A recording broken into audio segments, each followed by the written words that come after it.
One was championed by people like Andrew Tate, Hmm. where it was a form of machismo and bravado that was combining pride with masculine strength. And that was, for many men, much to be preferred over what they had been fed, Hmm. which tells you how bad the diet was. And then there was a kind of another road that was sort of like the Jordan Peterson route, where it was moral sounding, intellectual. It was a promise of being a good man, but according to your own intelligence and in your own power. And that was particularly enticing, unfortunately, to a lot of Christian young men, because he'll use a lot of words that they could find in their Bibles, and they would think, well, then that must be what being a good person and as a Christian looks like. But it ultimately is just as empty because it's devoid of God's power.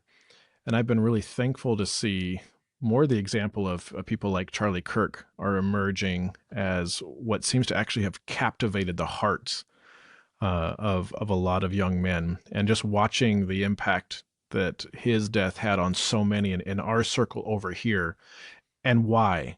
Because I was really concerned when that initially happened that this is going to just be all about this is why we all need to be Republicans, or something Hmm. like that.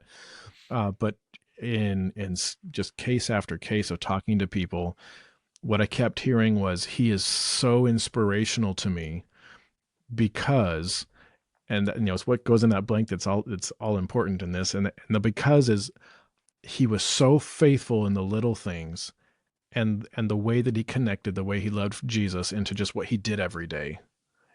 I want to have that kind of a life where I believe what he believed, and then I just do things faithfully every day. And that's, how do you even quantify the potential impact of that as a movement in the culture? And I just don't even see much discussion in these circles over here, at least, of those other two guys anymore. They just kind of got brushed off the table. It was as though guys were saying, I need something else, maybe this, maybe Hmm. that. And then they saw at least a fairly good example of the genuine article. And they said, that's what our hearts have been longing for. How do I do that? And so capitalizing on that right now, I think, is of high importance. Um, that will carry into the next generation, right? You capture a generation of young men right now that say, I want to know and love Jesus and I want to figure out how to live that out every day. Boom. Hmm. We're talking revival. And then you have to entrench that. I just came back from a conference that was for a Christian biblical counseling group, and it was on how the Puritans counseled. And you're probably familiar with the name Joel Beakey. He's one of my favorite nerds. But one of the messages that he gave in a breakout session, he pointed out, he was discussing Puritan casuistry, how they just took everyday events of life and applied biblical principles to it. And he said, we tend to think of the Puritans as like a people group, like it was like an ethnicity or something. And he said, but the Puritans are better described really as a revival, because it was a bunch of people that all got excited about the same truth.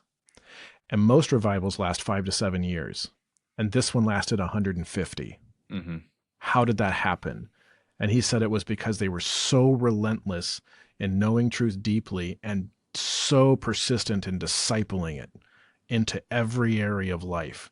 And we tend to think of them as people that just wrote these lofty theological tomes, but it challenged me to go back and look, and a tremendous amount of the Puritan writing was actually just dealing with very practical issues of the heart and life.